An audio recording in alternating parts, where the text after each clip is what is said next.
ಇವೆರಡನ್ನು ಫಸ್ಟ್ ಕೂಡ್ಕೋಬೇಕು.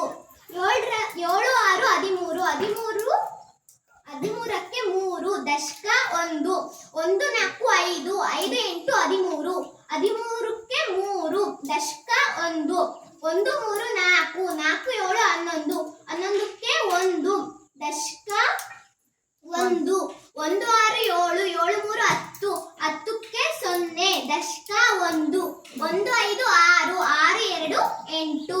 ಓಕೆನಾ? ಇವಾಗ ಇದ್ರಲ್ಲಿ ಇದನ್ನ ಕಳಿಬೇಕು.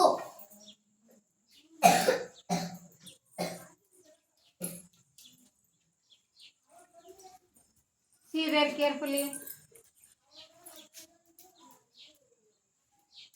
3ರಲ್ಲಿ 0 ಹೋದ್ರೆ 3 3ರಲ್ಲಿ 8 ಆಗಲ್ಲ. ಅವಾಗ 1ರಿಂದ ದಶಕ ತಗೋಬೇಕು.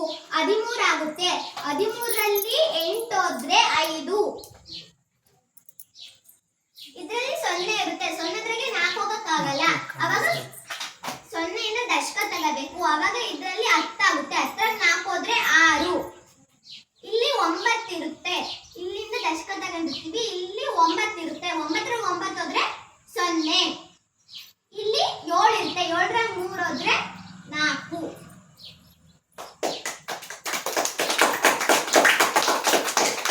ಓಕೆನಾ? ಅರ್ಥ ಆಯ್ತಾ ಎಲ್ರಿಗೂ?